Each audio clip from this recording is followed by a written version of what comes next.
Je sais pas comment commencer cette vidéo. Ça fait comme 1 heure que je traîne dans la maison puis que je suis comme... Il faut faire le dernier vlog des vlogs d'octobre. Puis je suis de même.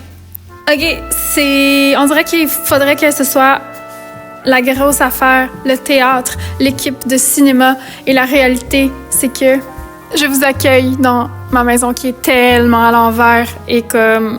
Je sais pas trop où ça s'en va, cette vidéo. Fait que je viens de recevoir un colis. Alors, cassons la glace avant de converser. Je sais pas c'est quoi.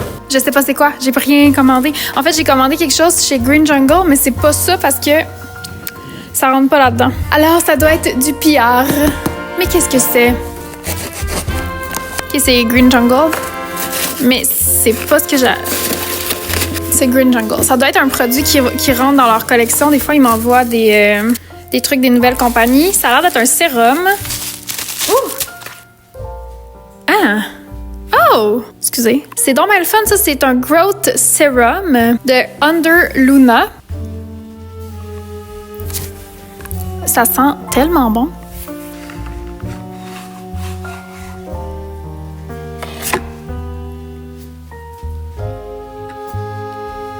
La bouteille est magnifique. Je pense que j'avais commenté quand ils l'ont annoncé Green Jungle. J'étais comme, oh my God, it looks amazing. Elle a dû me l'envoyer. Wow, OK. Donc, c'est un Up Infused Growth Serum et en fait, c'est un traitement pour l'hydratation du crâne. Je vais l'essayer, je vous en redonne des nouvelles. En plus, je vais vous annoncer en primeur un punch, mais je vais me faire couper les cheveux dans les prochaines semaines, dans les prochains jours. Donc, ces cheveux nous quitteront. Pour plein de raisons. On dirait que j'ai besoin, premièrement, d'un changement radical. J'ai besoin de, comme, marquer cette phase qui s'achève avec Vlogtober. J'ai pris rendez-vous chez ma coiffeuse. On va faire ça. Elle est full excitée. Tu sais, je pense que je vais aller, genre, avec un espèce de petit carré. Pas trop court, pas trop long, là. Juste comme ici. Fait que ça arrive à point parce que mon premier objectif, ce serait de reprendre un peu le contrôle de mes cheveux. J'ai envie de repartir à zéro puis de les refaire pousser avec tous mes beaux produits que j'ai maintenant. Dans la commande que j'ai faite, il y a une brosse à cheveux aussi. Je me suis commandé une belle brosse à cheveux. J'ai des produits de Inu que j'adore aussi, que je vous avais montré, des huiles de croissance. J'ai vraiment envie de que mes cheveux soient un peu plus en santé, même s'ils sont vraiment pas problématiques présentement. Voilà. Puis aussi, en fait, l'autre motivateur, c'est que je vais donner ces cheveux-là à... ma coiffeuse va s'en occuper, là, mais on va pouvoir les donner. Ils sont assez longs et assez en santé pour les remettre à des fondations pour les gens qui ont le cancer. Faire des perruques. Fait que, je sais pas, j'avais envie de faire ça. Fait que c'est tout. Puis je veux pas de commentaires de comme « Non, tes beaux cheveux, blablabla. » C'est juste des cheveux, ils vont repousser, Mes cheveux, ils poussent tellement vite que ça me stresse pas vraiment. Pas ça je veux dire, on s'en fout, là.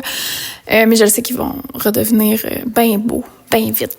Fait que ça me dérange bien pas. Tu sais, si je m'ennuie vraiment vite de mes cheveux longs, dans 6 mois, j'ai des cheveux longs. Tu sais, c'est pas vraiment stressant pour moi, là. Ça fait du bien, des fois, de remettre en question les choses qui nous constituent. C'est-à-dire que... Je vais m'installer mieux. Le fait, on dirait que je suis tellement attachée à mes cheveux longs, ça me donne envie de les couper. Parce que c'est important, je trouve, de se sortir de la zone de confort. C'est aussi dans ce but-là que j'ai envie de faire ce changement-là. J'étais pas censée vous parler de ça. C'était censé être une surprise. Mais moi et les surprises... Ça fait 2. J'en ai encore la preuve. En tout cas, c'est pas grave, ça commence avec un punch. Parce que oui, c'est la dernière vidéo. Hey, c'est la dernière vidéo! Pouvez-vous croire que pendant 31 jours consécutifs, j'ai sorti une vidéo? Et comme je m'en sors indemne, pour vrai, j'en ai parlé. Tu sais, il y a eu un moment où j'étais comme brûlée, décédée. J'étais de même. J'étais comme, ça fonctionnera pas. J'avais pris la décision que j'allais plus jamais faire ça. Je comprenais pas qu'est-ce que ça m'avait apporté. Quand j'étais au milieu, j'étais comme, à quoi ça sert? Ça sert à rien. Ça a brûlé mon YouTube. Ça a comme... Puis au début, il y a eu comme une espèce d'effervescence. Ça m'a donné des abonnés. Il y a comme eu un espèce d'effet d'entraînement. Mais tu sais, rapidement, en fait, ce qui se passe, c'est que YouTube, il s'habitue au rythme de publication. Fait que ça arrête d'être spécial, en fait, la vidéo chaque jour. Ça devient l'espèce de normalité. Évidemment, ça s'est essoufflé assez vite. Puis oui, ça m'a vraiment donné beaucoup d'abonnés. Là, juste pour vous dire en chiffres, j'ai commencé à 7719 et je termine à quasiment 9000. Je pense qu'il me manque comme 15 abonnés pour arriver à 9000. Ce qui est extraordinaire, juste pour ça, ça vaut la peine. Tu sais, je sais qu'il y a des gens qui ont découvert ma chaîne pendant ces vlogs-là. Fait que c'est ça. Ça a été intense. Je pense que ce que j'en retire le plus, c'est sur le plan, je vais dire méthodologique au sens de ma pratique, au sens de, ça a été comme une espèce de séjour intensif où j'ai pu apprendre à mieux travailler mon médium, en fait, qui est la vidéo. Je pense que vous avez dû remarquer au fil du mois comment les choses ont changé. Je pense que si, au début du mois, vous m'aviez demandé si j'allais changer autant que ça mon style de tournage, de montage, de travail, j'aurais sûrement dit non parce que j'ai commencé en étant pas mal sûre de ce que je faisais. Je pensais vraiment pas que ça allait à ce point avoir une incidence sur ma vision de ce que je fais, sur ma vision artistique, sur la manière dont je me présente. J'avais des points que je voulais corriger, que je voulais améliorer dans mon travail, que j'ai vraiment l'impression d'avoir résolu pendant ce mois-ci.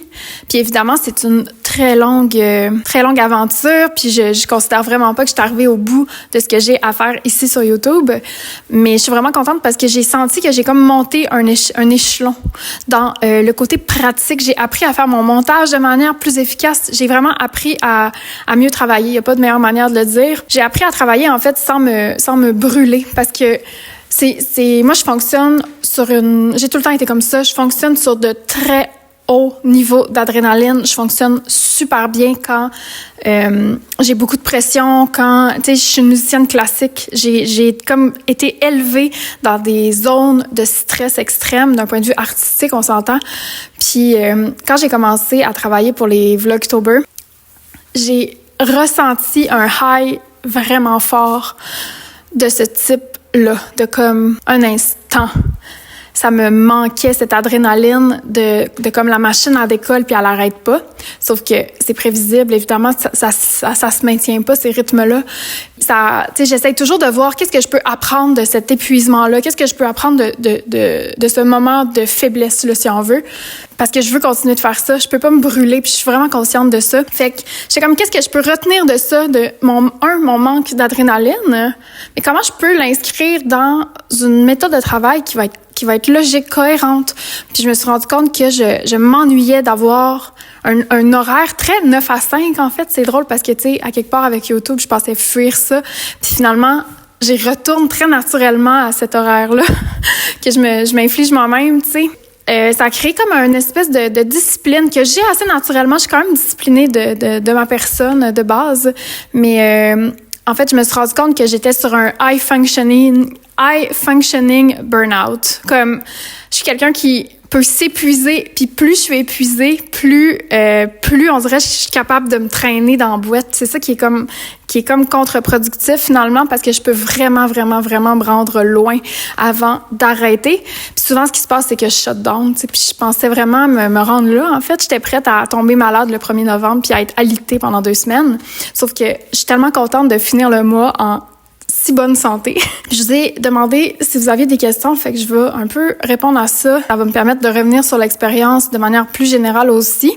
Une des questions qui est vraiment beaucoup revenue, c'est la question du vlogmas. Est-ce que je vais faire un vlogmas? Il y a plein de gens qui me l'ont demandé. Alors, j'ai le bonheur de vous annoncer que oui, je vais faire un vlogmas. J'ai constaté avec le Vlogtober à quel point c'était du travail, mais comme je vous dis, j'ai développé des méthodes et des techniques qui font que je vais attaquer le vlogmas avec beaucoup de confiance et de calme et de détente. J'ai réalisé comment vlogger, en fait, c'est pas quelque chose qui devrait être stressant. Quand je suis stressée, ça se ressent dans comment je me présente à vous. Ça fait des vidéos de moins bonne qualité, alors j'ai tout intérêt à me calmer les nerfs, à prendre le temps d'aller au gym, à prendre le temps de bien manger pour être devant vous, en forme et de bonne humeur. Fait que ça, c'est une chose. Pour le Vlogmas, par contre, je vais un peu changer la formule. Je vais faire 25 vidéos, donc on va se rendre à Noël ensemble. Mais ça va peut-être changer, là, mais mon idée présentement, c'est que les lundis et mardis vont être réservés aux membres de ma chaîne, parce que ça, c'est une conséquence bien triste de mon Vlogtober, c'est que j'ai perdu énormément de membres de ma chaîne. Puis je suis consciente qu'il y a plein de raisons qui font qu'on se désabonne, là, les membres payants, je veux dire. Je suis consciente qu'il y a plein de raisons, puis c'est vraiment pas comme je me plains pas, là, c'est pas grave, c'est juste comme quelque chose que j'ai constaté, puis je me suis dit comment je peux essayer de remédier à ça pendant le mois de décembre. Puis c'est vrai que pendant le mois d'octobre, j'ai pas pris soin de mes membres qui pourtant devraient être une de mes priorités en tant que créatrice, mais là, on dirait que j'ai comme je l'ai un peu échappé. J'ai pas fait de contenu exclusif et tout, puis ça s'est traduit dans une baisse monumentale de membres. Fait qu'en décembre, j'ai pris la décision de réserver 2 vidéos chaque semaine, ou 1 ou 2, en tout cas, on va voir, pour mes membres. Fait que ça va donner un petit bonus. Puis je pense que, tu sais, publier, mettons, du mercredi au dimanche pour tout le monde, puis lundi, mardi pour les membres de ma chaîne, ben c'est une belle manière de vous remercier, en fait, parce que si vous êtes abonné à ma chaîne, vous êtes mon support premier, vous êtes comme la garantie de revenus que moi j'ai pendant le mois. Fait que voilà, merci d'être resté si jamais vous êtes resté. Il y en a plein qui sont restés, bien sûr. Alors merci d'être là, puis merci aux gens qui me suivent puis qui peuvent pas nécessairement se permettre l'abonnement. C'est bien correct. J'ai hâte à Noël, j'ai hâte de vous amener dans Noël aussi. Les choses vont être un peu différentes probablement. Encore une fois, je me dis qu'il va sûrement y avoir des gros changements parce que c'est quand même un cadeau précieux quand on crée d'avoir à fournir un contenu par jour, que ce soit, tu sais là c'est un contenu vidéo, mais ça, tu sais je pense au Inktober ou aux trucs comme ça, donc dessiner un dessin par jour, c'est extrêmement bénéfique. Ça fait vraiment progresser rapidement. Puis la courbe d'apprentissage que j'ai faite ce mois-ci, je l'aurais peut-être faite sur 8 mois sans les vlogs d'octobre. Fait que pour moi, ça a été extrêmement bénéfique. Fait que j'ai comme confiance que Vlogmas va m'amener aussi une espèce de nouveau palier. Et j'aimerais ça, à la fin de l'année, avoir 10 000 abonnés. Fait que ce serait mon target pour la fin de l'année d'atteindre ces 10 000-là. J'espérais les avoir pendant le mois d'octobre. Finalement, je vais finir probablement autour de 9 000. Ma ceinture est trop large pour mes gants de pantalon. Alors, on avorte le projet. Mon chum est trop fin, il m'a fait du café. Il est un peu tard pour boire du café, mais c'est jour de fête. Dormons mal. Célébrons. J'arrête pas de décoller le lave-vaisselle sans faire exprès. C'est du délire. J'ai un café. Chin chin, si tu as un café toi aussi.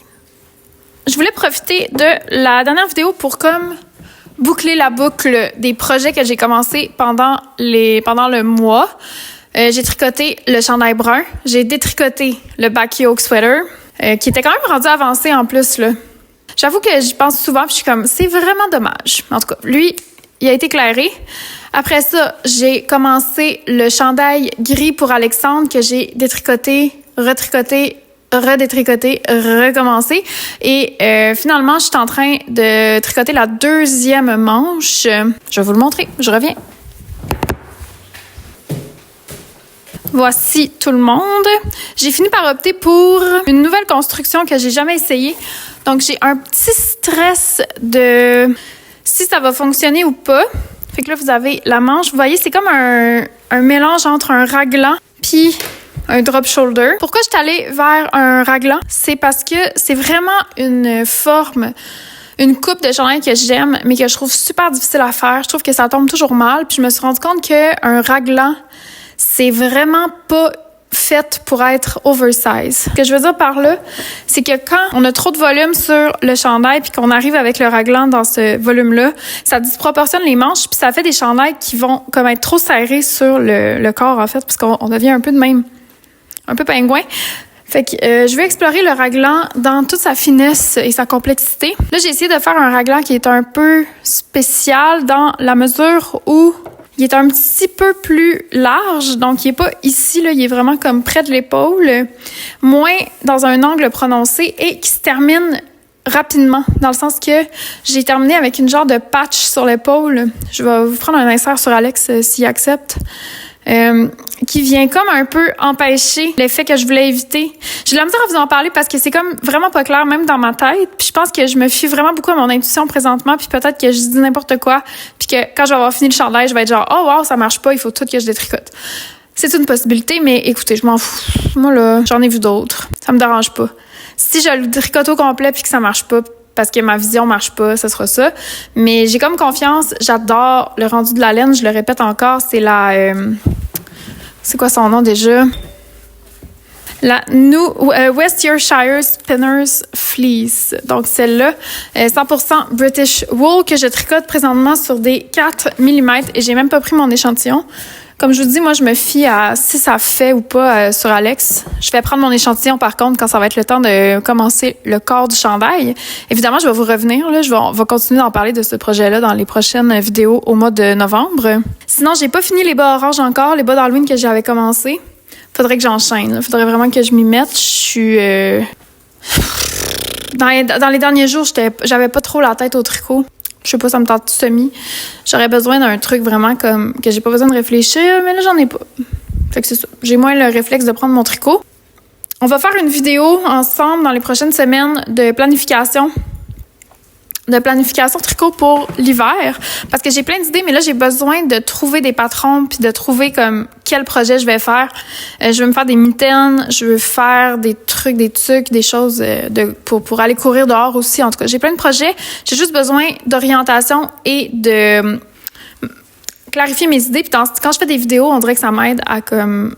Premièrement, ça fait que je prends le temps d'aller voir plein de patrons que je pourrais vous montrer. Et deuxièmement, ben souvent, ça fait que j'ai envie de cocher. J'ai envie de faire les choses ensuite. Fait qu'on va s'en reparler. Puis sinon, j'ai aussi fini mon livre L'hypnotiseur, duquel je vous ai parlé dans les derniers vlogs. Je l'ai terminé. C'est vraiment bon. C'est long et il n'y a pas vraiment de longueur, là. C'est un gros livre, mais il n'y a pas vraiment de moment où j'étais comme, OK, il faudrait qu'on passe à un autre appel. C'est vraiment le fun. Tu sais, l'intrigue est divisée, en fait, comme en 4 sections, je dirais. Il y a comme toute la première partie qui est plus concentrée sur une affaire de meurtre. Après ça, il y a un enlèvement qui est pas lié, on comprend. Après ça, on plonge dans le passé. J'en avais parlé. On va aller dans le passé du personnage pour essayer de comprendre mieux. Et il y a la résolution à la fin qui est très tendue, grosse scène de tension où là, tout se clôt finalement. Puis on n'est pas... tous les dossiers sont fermés. Fait ça, j'apprécie. Il y a rien qui est comme ouvert quand on finit le livre pour qu'on est comme « Ah, mais voyons ». Fait que c'est très clair au niveau de la fin. J'ai beaucoup apprécié. Excusez, je viens de voir que le fil est devant la lentille, mais je pense que vous le voyez pas. Tant mieux. Là, j'ai commencé La Maison du Rang Lynch de Alexis Morin que j'ai acheté quand j'étais à Québec. J'adore ça, mais je vous prépare un reading vlog, donc un vlog de lecture. Il est déjà en train d'être filmé. J'ai vraiment du plaisir à faire ça. J'espère que ça vous tente du contenu plus de lecture parce que moi, ça manquait vraiment à ma vie. Puis je suis tellement contente de le réintégrer à ma chaîne puis de juste comme plus m'inscrire dans ma chaîne aussi. Je pense que j'étais vraiment comme obsédée par qu'est-ce que les gens vont aimer, qu'est-ce qui fit pas, qu'est-ce qui fit pas, non. Là, je suis juste comme, gars, c'est ça ma vie, c'est ça mes intérêts. S'il y a des vidéos qui vous intéressent moins, c'est tout, c'est pas grave, tu sais, c'est pas...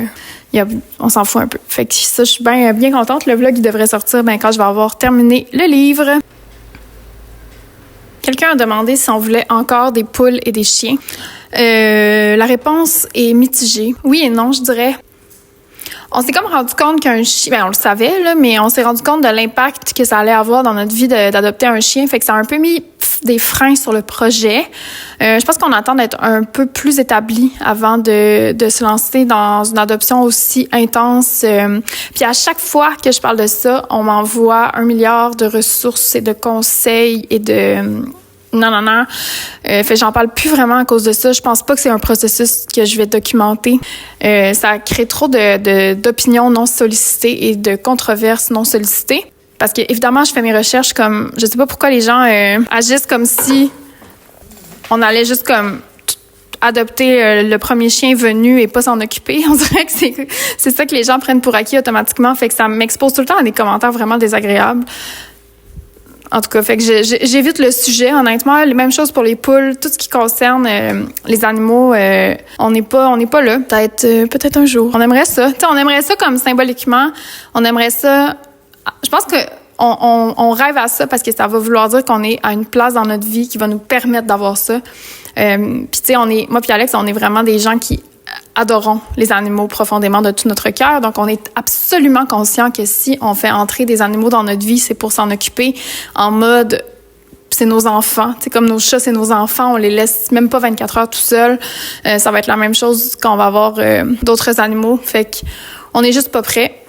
Et espérons l'être éventuellement. On demande aussi mes youtubeurs préférés. Je vous mets une liste ici des gens que je suis assidûment présentement. Il y a Antoine, vous savez, Antoine BC. Élise Bush aussi, je l'aime beaucoup. Je l'écoutais dans une autre vidéo, puis il y a des gens qui ont demandé c'était qui. C'est Élise. On l'a su, là, elle vient d'acheter une maison. Elle est super esthétique. Son contenu est super beau. Elle a vraiment un beau sens du style. Je pense que vous allez beaucoup l'aimer si vous aimez mon contenu. J'adore ces temps-ci. Lorraine Louise aussi, qui est une Canadienne à Winnipeg, qui est vraiment très artsy. On la suit dans son quotidien. C'est très vlog cool. Elle est vraiment cool. Je suis de même. T'es cool. Puis elle m'inspire beaucoup aussi à comment elle intègre l'art dans son contenu, puis comment sa manière de documenter, je trouve, est vraiment, vraiment le fun. Fait qu'elle m'a beaucoup inspirée ce mois-ci. J'aime All the Furl Founds aussi, qui est elle habite aux États-Unis, dans une grange centenaire, et très witchy, plus jeune, vraiment le fun à suivre. Elle a une super personnalité. Son contenu est vraiment beau aussi. Quand j'ai découvert sa chaîne, ça a eu vraiment un gros impact sur moi, comme sur la manière que j'avais de filmer. Elle a vraiment ouvert des portes créativement pour moi, fait que je l'apprécie beaucoup pour ça, puis je continue de la suivre. Elle fait des vraiment longs vlogs aussi, si vous aimez les vlogs de comme 1 heure. Son contenu, c'est tout le temps ça. Ces temps-ci, j'écoute aussi Anna Atkins, qui fait du contenu slow living, cottagecore, est à Londres, je crois. Elle habite comme on the countryside à Londres, puis elle fait beaucoup, beaucoup de contenu très cottagecore, chic, très chic, elle est beige. Tu sais, comme elle maîtrise le beige, là, je sais pas comment dire. Elle a pas nécessairement une esthétique qui rejoint la mienne, tu sais. Mais j'aime sa personnalité. Puis tu sais, au final, c'est souvent ça, là, ça revient juste à comme la personnalité des gens. Puis sinon, si vous aimez l'aspect comme cinématographique, il y a Becca Watson que j'ai découvert récemment, puis que là, j'en binge-watch sa chaîne, que j'adore. Mais ça, je sais pas à quel point ça va être votre style. Si vous êtes plus comme... Si vous tripez plus sur le contenu, genre très artisanat, ça va être moins votre truc, la chaîne de Becca Watson, parce qu'elle est très sportive... lifestyle, tu sais, il y a pas vraiment de craft, mais elle a un rapport au cinéma, en fait, dans sa manière de vlogger, puis elle est vraiment hot, là. Elle a fait une vidéo sur une retraite sans téléphone qui était juste comme, c'était genre un mini-film, là. Elle est vraiment, vraiment douée avec la caméra, fait que moi, ça m'inspire beaucoup juste sur le plan cinématographique, puis comment cette sensibilité-là peut se joindre à du contenu plus lifestyle. Tu sais, moi, c'est quelque chose que j'essaie encore de résoudre, là. Mais je pense que c'est comme une résolution d'une vie, là, dans le sens que ça va pas vraiment se résoudre, mais c'est quelque chose que j'aime explorer. Donc, comment artistiquement je peux comme rendre ma vie, comment marier les scènes plus cinématiques à des scènes comme ça où je vous parle. Fait que c'est comme de créer tout ça, là, de créer une cohérence avec tout ça. Puis moi, c'est quelque chose que j'adore dans le contenu que je consomme, quand il y a une sensibilité visuelle, quand il y a une belle image, quand il y a... Tu sais, j'avoue que je suis rendue quand même sensible à ça. Surtout depuis que j'en fais, j'apprécie particulièrement les belles shots. Fait que c'est sûr que tous ces gens-là ont cette sensibilité-là. Voilà. Qui j'écoute? Ah oui, il y a aussi, c'est vrai, j'écoute beaucoup, mais ça, je pense que vous devez la connaître, Sydney Graham, je l'aime, elle, qui fait du contenu de couture. Mais là, elle a commencé à tricoter puis à crocheter, fait qu'elle parle de ça aussi. Elle fait plein de genres de vlogs, tu sais. Elle fait des vlogs de lecture, elle fait beaucoup il y a beaucoup de variétés sur sa chaîne, qui est quelque chose que j'apprécie beaucoup. Parce que je trouve que ça donne à l'artisanat de la place pour respirer, puis que quand on est sur des chaînes qui sont trop tricot, ça devient étouffant. Puis même comme créatrice, ça devient étouffant parce qu'on se sent obligé de créer à un rythme qui est juste pas tenable. Fait que ça, je trouve ça plate. Qu'as-tu le plus aimé de Vlogtober et qu'as-tu le plus appris? Je pense que j'ai un peu répondu, mais c'est... ce que j'ai le plus appris, c'est comment mieux travailler.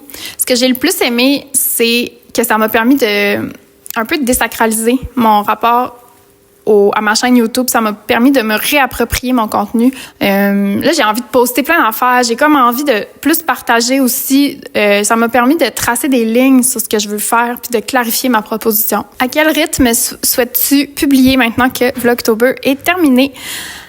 C'est une très bonne question. Avant, je postais tous les samedis à 9h. Ça va rester comme ça. Je pense que je vais continuer de poster tous les samedis matins à 9h, mais je soupçonne grandement qu'il y aura plus de contenu sur ma chaîne. Le fait d'avoir fait 31 vidéos en 31 jours, ça m'a vraiment fait réaliser à quel point j'avais de l'espace pour publier du contenu. J'ai de l'espace pour partager avec vous. Des fois, des vlogs justement de 15-20 minutes sans que ce soit tout le temps la grosse affaire. Là, ce contact-là un peu quotidien, de prendre des nouvelles, de suivre des projets, ça m'a vraiment plu. Fait que je veux que ça fasse partie de ma chaîne à l'avenir un peu plus. Fait que je pense que je vais pas me donner de case horaire fixe à part le samedi matin parce que j'ai aussi réalisé que je suis pas Radio-Canada, là. J'ai pas à fournir une plage horaire TV hebdo, là, en vente au coin à l'épicerie, là. Comme je peux comme relâcher la pression, poster quand c'est prêt, puis publier les vidéos quand ils sont prêts. Fait que je pense qu'il va y avoir plus de contenu pour mes membres aussi. Tout ça est possible. Fait que je pense qu'il va y avoir plus de contenu, mais je dis ça sous toute réserve parce que peut-être pas aussi, je sais pas. Je vais finir avec une autre question. J'ai répondu à beaucoup de questions qu'on m'avait soumises sur Instagram directement parce que je savais que j'allais pas revenir là-dessus dans la vidéo. Donc, vous pouvez me suivre sur Instagram si vous voulez être sûr de ne rien manquer. La dernière question, c'est comment je fais pour pas être gênée devant la caméra ou mes trucs pour être devant la caméra. Il y a eu plein de variations de ça. Mon premier truc, là, c'est juste de vous lancer. Si vous voulez vous lancer, faites-le. Faites-le bien. Faites-le en croyant en votre projet puis en vous. C'est vraiment ça. Puis ça va se développer au fur et à mesure. Là, quand j'ai commencé, j'étais pétrifiée. Tu sais, j'ai un passé en musique puis un passé sur scène qui, je pense, m'a facilité la vie. Mais le fait de faire de la scène puis d'être devant une caméra, c'est deux choses vraiment différentes. Je pense qu'il faut vouloir partager, il faut vouloir être vu, il faut être à l'aise avec le fait de communiquer avec les autres. Puis le malaise de la caméra, il va se dissiper naturellement. Éventuellement, vous allez plus être mal à l'aise. Tu sais, moi, ça m'a fait ça. Quand j'ai commencé, j'étais incapable de parler à la caméra si mon chum me regardait. J'étais pas capable de le faire, mais je voulais tellement que je me forçais à quelque part. Puis si vous écoutez mes premières vidéos, vous allez le voir, la différence, là. J'étais vraiment moins à l'aise, puis c'est normal. Vous allez pas être parfait au début. Vous allez pas comprendre comment vous comporter, puis tranquillement, pas vite, il y a un naturel qui s'installe aussi, puis on devient nous-mêmes, finalement. On apprend à être nous-mêmes devant la caméra, mais je pense que le faire puis publier ce qu'on fait, c'est une autre chose importante parce que c'est important de jeter dans l'espace public ce qu'on a envie de faire. Je pense qu'il faut pas trop sacraliser les projets. Sachez que, tu sais, vos vidéos, ils vont jamais être parfaites au début. Si vous voulez faire ça, que ce soit des Reels, des vidéos YouTube, des TikTok, peu importe, ça va être tout croche au début. Puis il faut pas espérer un espèce de gros breakthrough, que tout va être chamboulé, que vous allez chambouler le monde de l'art avec votre première œuvre. Ça va pas arriver. Le milieu est un peu saturé. Je pense qu'en artisanat, en lifestyle, en vlog, au Québec particulièrement, il y a vraiment de la place, mais il faut être patiente, il faut prendre le temps de faire les choses, il faut comprendre dans quel milieu on s'inscrit, avoir envie d'être là, avoir envie de parler, avoir envie d'être compris, puis tout l'aspect de naturel puis d'aise devant la caméra, ça va se faire à condition que vous répétiez souvent l'expérience, que vous acceptiez aussi le côté un peu vulnérabilisant que ça a de publier des vidéos sur YouTube. J'en avais beaucoup parlé dans ma vidéo sur comment se lancer un podcast tricot, si jamais vous pouvez aller la voir. Je pense que les conseils dedans sont encore d'actualité. Même si au moment où j'ai fait ça, j'avais vraiment moins d'abonnés, puis c'est encore mes conseils. Voilà, ça met officiellement fin au Vlogtober 2025 de Rebecca Colère. Je pense que je vous dirai pas assez merci d'avoir été là. Je suis tellement contente de l'avoir fait jusqu'au bout. Je suis contente aussi que vous soyez restés jusqu'à la fin. Ça, c'est vraiment le fun. J'étais prête à ce que mes statistiques descendent dangereusement au courant du mois. Puis c'est vraiment pas ça qui s'est passé. Il y a eu vraiment une belle stabilité au niveau des écoutes, de la présence, de l'engagement. Fait que ça, je suis vraiment contente. Je vous remercie du plus profond de mon cœur. C'est l'emploi de mes rêves. Je veux le faire. Je suis là. Je suis comme all-in. Fait que le fait qu'il y a des gens qui soient à l'autre bout du fil, ça me rend vraiment heureuse et émotive. Fait que merci beaucoup à vous d'être là. Si jamais vous avez aimé, que vous avez eu un beau moment, vous pouvez me le dire dans les commentaires. Laissez-moi savoir c'est quoi votre vidéo préférée. Puis si jamais vous voulez, vous pouvez me laisser un tip sur Ko-fi. Je vais vous mettre le lien dans la barre de description. C'est une des manières de m'encourager, la plus concrète finalement. Mais toute forme d'engagement est bienvenue. Je suis vraiment contente d'avoir une si belle communauté. Je vous aime vraiment beaucoup. Donc, on va se reparler très bientôt. Moi, je vais prendre un petit break des réseaux sociaux pour les 5 prochains jours. Donc, du 1er au 5 novembre, je ne serai pas sur les réseaux. Je vais mettre mon sel dans une boîte cadenassée. Et je vais le reprendre le 5. Ça va me permettre de me clarifier un peu l'esprit, de vlogger, d'être concentrée pour revenir en force en novembre et continuer de vous offrir du contenu de qualité. Vous me direz aussi si vous avez l'intention d'écouter les vlogmas, qu'est-ce que vous aimeriez voir, qu'est-ce que vous avez aimé dans les vlogs d'octobre pour qu'on puisse peut-être le refaire. J'ai cru comprendre que vous avez beaucoup apprécié la présence d'Alex, la cuisine aussi. Moi, ça a été comme une exploration vraiment intéressante. J'ai quasiment fini par aimer ça cuisiner. En tout cas, on en reparlera. Voilà, c'est la fin. Officiellement, je vous aime et je vous dis à bientôt. Bye! Ah! J'ai fini! J'ai terminé! Ah! Je vais pleurer, on dirait. J'ai l'impression que je viens de remettre ma thèse.